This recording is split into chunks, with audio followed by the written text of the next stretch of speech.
biggest city, the smartest people, the biggest ideas.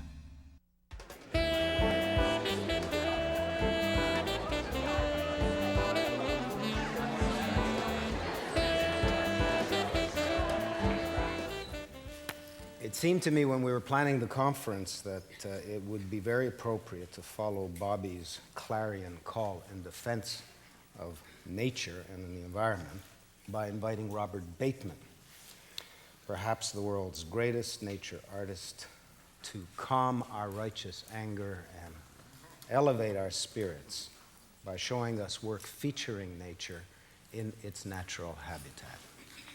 Robert Bateman.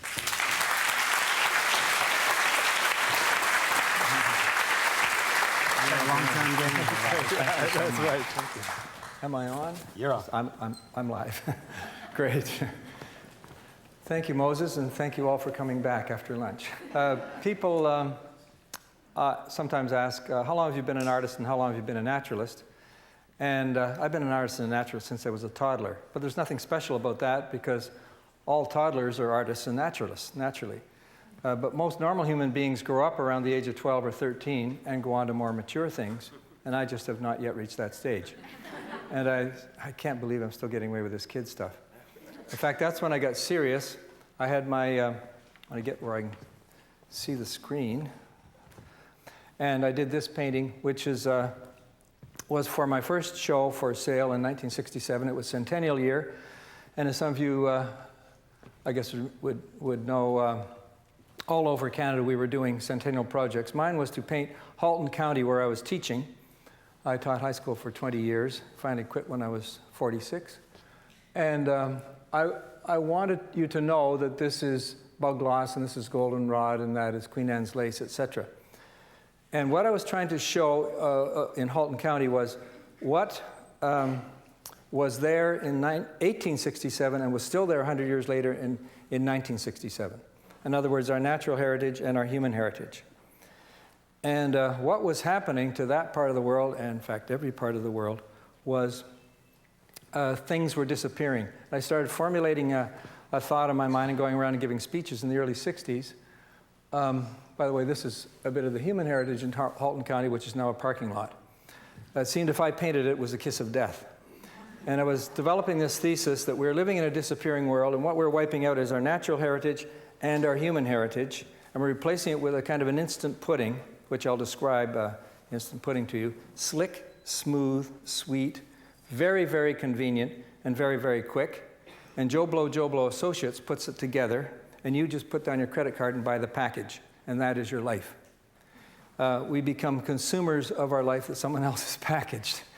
And I not only think that this wiping out of variety is dreadfully boring, I think it's dreadfully dangerous. It's well known that, that big monolithic systems are very, very unstable and very, very dangerous. And I think it is absolutely, completely boring. In fact, that has become almost my religion, vive la différence, or variety is the spice of life. This is a scene in a drift net. I actually stuck a real drift net on the front of the canvas. You can kind of see it here. Laysan albatross and a Pacific white-sided dolphin caught and dead in the drift net.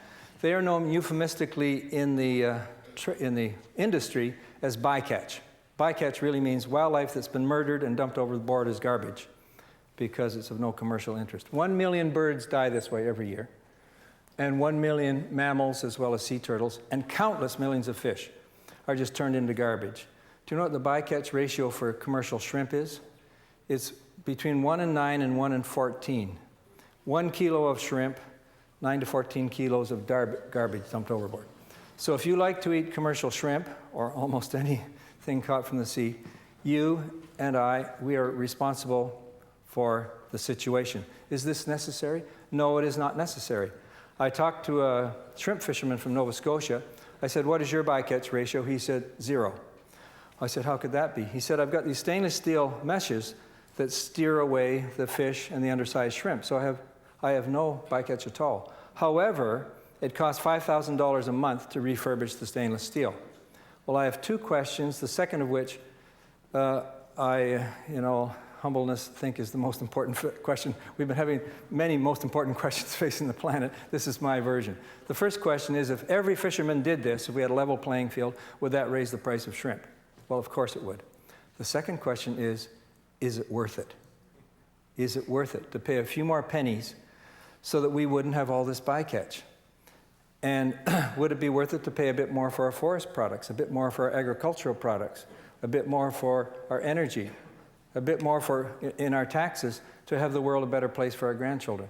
Well, it seems our society and the politicians certainly say, no way.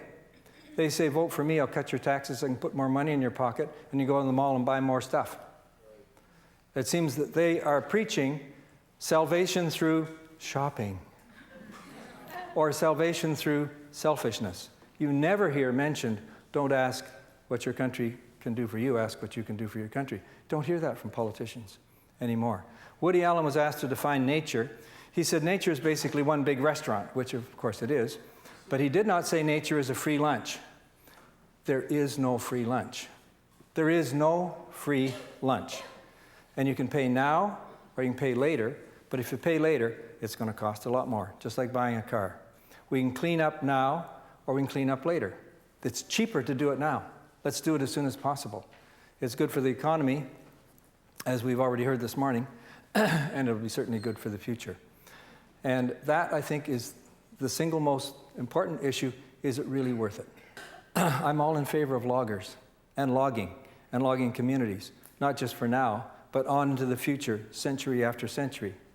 And we can point with pride in Canada and British Columbia, we have the best record for getting rid of jobs in the logging industry. I hate this job blackmail where they say it's the fault of the environmentalists or the spotted owl that we're losing jobs. Well, during the 80s, when the cut was going up and profits were going up, jobs were going down at the very same time. So increased cut and profit, that doesn't seem to give you more jobs. The problem is these things and the huge capital investment. So America has twice as many jobs per log as Canada does, or cubic meter. And New Zealand has about 6 times more, and Switzerland has 10 times more. So what do I recommend? Put more people into the forest. Log in a more sophisticated, gentle way.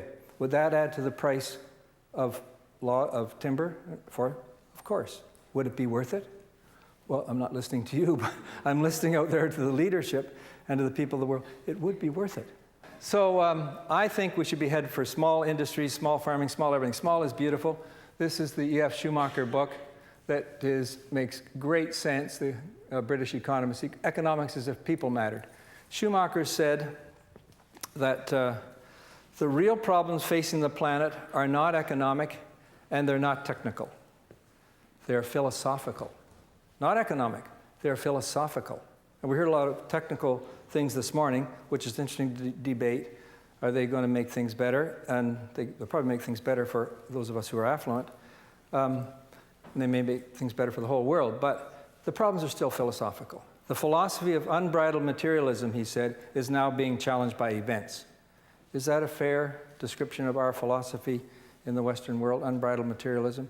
I've never heard, maybe this conference full of brilliant people can come up with a better term for our philosophy, but it seems to kind of cover it. And philosophies can change. Look at how fast the wall came down. Philosophies aren't here permanently. And if enough leadership is shown, we can work on new philosophies.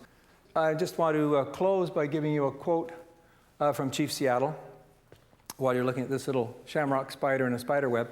Man did not weave the web of life. Man is but one strand in the web of life. Whatever he does to the web, he does to himself. All things are connected.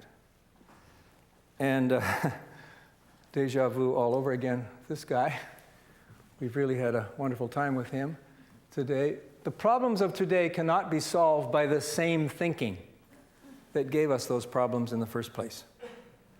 That's what I'm asking for. We need new thinking. A nice simple thing. And that's what these idea conferences are about. We need new thinking in our society. We can't solve these problems with the same thing. It's a philosophical issue.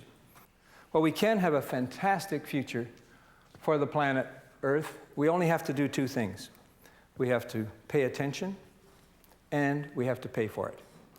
And I think it's worth it. Thanks very much.